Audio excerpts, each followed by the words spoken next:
और चलिए इस वक्त सबसे पहले रुक कर लेते हैं बड़ी खबर का। जम्मू कश्मीर में फिर से टारगेट किलिंग की गई। शोपियां में 2 गैर कश्मीरी मजदूरों की हत्या की गई है। आतंकियों ने सोते हुए मजदूरों को गोली मारी। 2 दिन में दूसरी टारगेट किलिंग की ये वारदात। हालांकि सुरक्षा बलों ने इलाके को घेर लिया है। सर्च ऑपरेशन लगातार जारी है। आसिफ सुहाफ मेरे साथ सीधा जुड़ रहे हैं।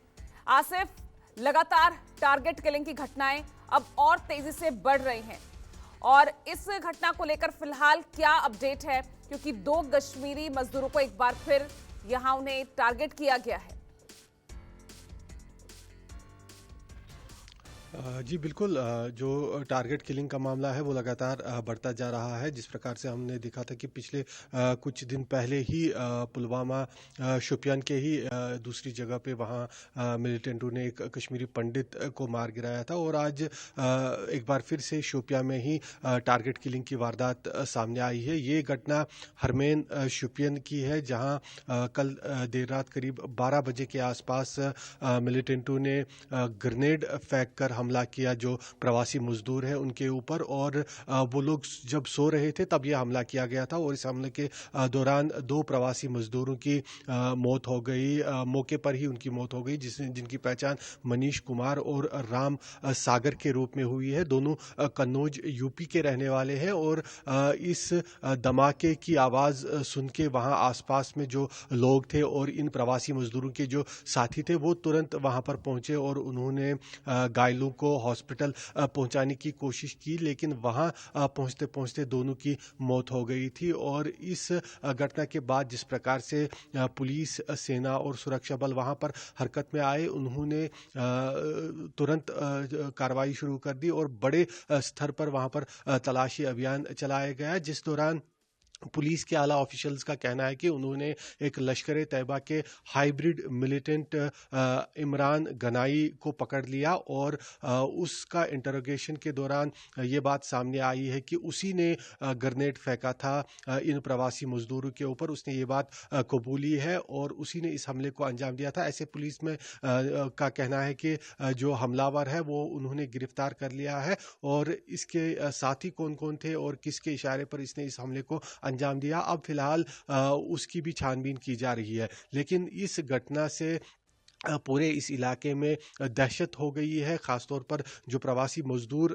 शोपियान डिस्ट्रिक्ट में काम करने वाले हैं या दूसरे इलाकों में रहने वाले हैं। जो लोग भी इस घटना के बारे में सुन रहे हैं वो काफ़ी दहशत में है, क्योंकि जो टारगेट किलिंग का माहौल है वो एक बार फिर से गरमाया है कश्मीर घाटी के अंदर। और इससे पहले हमने देखा था कि अगस्त के महीने में शोपियान डिस्ट्रिक्ट में ही टारगेट किलिंग हुई थी। 2 कश्मीरी पंडित भाइयों को निशाना बनाया गया था, लेकिन उसके बाद एक बार फिर से अब कश्मीरी पंडित और उसके बाद प्रवासी मजदूरों को शोपियान डिस्ट्रिक्ट में निशाना बनाया गया, जिसके चलते प्रवासी मजदूरों और कश्मीरी पंडित दोनों में खौफ देखा जा रहा है। जी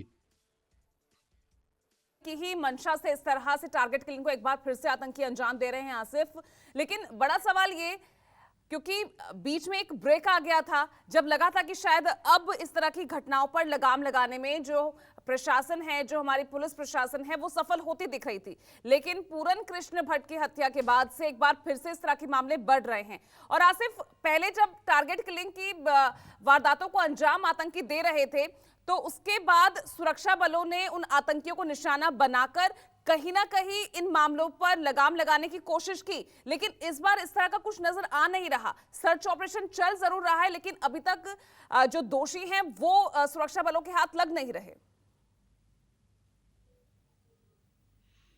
देखिए, आपने सही कहा कि जिस प्रकार से पिछली बार जो टारगेट किलिंग होती थी उस समय भी हमने देखा था कि फोर्सेस की कार्रवाइयाँ काफ़ी तेज़ हो गई थी मिलिटेंटों के खिलाफ पूरी कश्मीर घाटी में, और जो उन किलिंग्स के रिस्पॉन्सिबल थे, जिनका हाथ उन हत्याओं में था, पुलिस ने दावा किया था कि उन्हें विभिन्न एनकाउंटर्स के दौरान एक के बाद एक मार गिराया गया।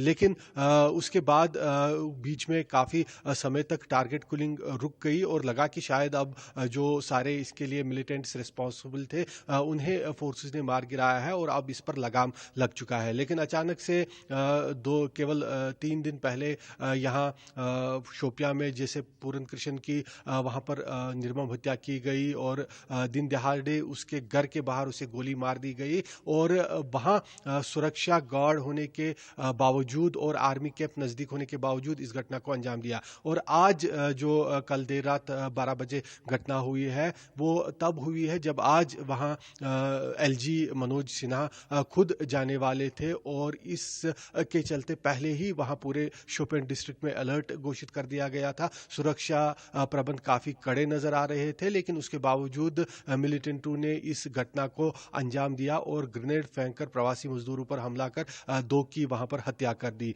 इसके बाद हालांकि पुलिस ने अब दावा कर लिया है कि इस ग्रेनेड हमले में जो दोषी है उसे उन्होंने गिरफ्तार कर लिया है। लश्कर का हाइब्रिड मिलिटेंट उसे बताया गया है, लेकिन जो पूरन कृष्ण की हत्या के दोषी है वो अभी भी उनके बारे में पुलिस कुछ भी नहीं बता पाई है कि वो कौन लोग थे जिन्होंने उस हत्या को अंजाम दिया था या उन्हें उनके खिलाफ अभी तक क्या कार्रवाई हुई है उस बारे में पुलिस के पास अभी कोई भी जानकारी नहीं है। और जिस प्रकार से पुलिस ने काफी जल्दी इसमें भी दावा किया है कि ग्रेनेड फेंकने वाले को पकड़ा गया है, उसमें भी अब देखना पड़ेगा कि क्या केवल वही व्यक्ति था या वो साथ था या उसी ने हमले को अंजाम दिया था और किसके कहने पर ये सब हमला किया था। तो एक पूरा मॉड्यूल है, एक व्यक्ति नहीं है, पूरा एक मॉड्यूल है जो इसके पीछे हो और जो चाहते हैं कि कश्मीर घाटी में दोबारा से माइनॉरिटी और प्रवासी मजदूरों को निशाना बनाए। तो ऐसे में केवल एक आदमी के पकड़ने से लगता है कि ये पूरा मामला रुकने वाला नहीं है। फोर्सेस को और सतर्कता और एक्शन यहाँ पर दिखाना होगा, जिसके बाद ही कहा जा सकता है कि इन लोगों के खिलाफ कड़ी कार्रवाई शुरू हो गई है। फिलहाल ये सुरक्षा के लिए भी काफी बड़ा सवाल है, क्योंकि एलजी मनोज सिन्हा के दौरे से ठीक कुछ घंटे पहले ही इस तरह की वारदात होना अपने आप में यहाँ पर दिखाता है कि किस प्रकार से मिलिटेंट्स भी अभी एक्टिव है और वो हमला करने के लिए सक्षम भी नजर आ रहे हैं। जी बिल्कुल, और इस तरह की जो घटनाएं, टारगेट किलिंग की घटनाएं बढ़ रही है। बिल्कुल आसिफ, एक बहुत बड़ा सवाल ये भी खड़ा होता है, सिर्फ टारगेट किलिंग ही नहीं बल्कि वीआईपीज के दौरे से पहले इस तरह की घटना को अंजाम देना, ये भी एक बहुत बड़ा सवाल खड़ा करता है। चाहे हम पिछली बार ब्लास्ट की बात करें, जब गृह मंत्री अमित शाह का दौरा था, उससे पहले किस तरह से धमाके किए गए थे, और अब जब आज एलजी खुद पहुंचने वाले थे शोपियां और उससे पहले ठीक टारगेट किलिंग की वारदात को अंजाम दिया गया। क्या मैसेज देने की कोशिश कर रहे हैं ये मिलिटेंट्स? जी बिल्कुल, ये मिलिटेंटों की तरफ से एक तरह की कोशिश है कि वो अपनी जो प्रेजेंस है उसे दर्शाना चाहते हैं कि जहाँ पर भी सुरक्षा कड़ी रहती है वीआईपी दौरों के दौरान या जो भी कोई डिग्निटरीज कश्मीर घाटी का दौरा करती है या कश्मीर घाटी में किसी डिस्ट्रिक्ट का दौरा करती है, तो वहाँ पर ही हमला करना एक तरह से उनकी तरफ से एक मैसेज देने की कोशिश है कि वो लोग कड़ी सुरक्षा के बावजूद भी जहाँ चाहे वहाँ पर हमला कर सकते हैं और अपनी प्रेजेंस वो दिखाना चाहते हैं कि वो लोग अभी खत्म नहीं हुए हैं, वो लगातार हमले कर रहे हैं। हालांकि इस हमले के बाद कुछ सूत्रों की जानकारी के अनुसार हमें पता चला था कि टीआरएफ जो लश्कर तैयबा का ही शैडो आउटफिट है, उन्होंने इस हमले को अंजाम दिया है। और उसके बाद जैसा पुलिस ने दावा भी किया कि इमरान गनाई जो हाइब्रिड मिलिटेंट उन्होंने पकड़ा है वही इसके पीछे था और वो लश्कर तैयबा से जुड़ा हुआ है। लेकिन अब ये देखने वाली बात होगी कि क्या इमरान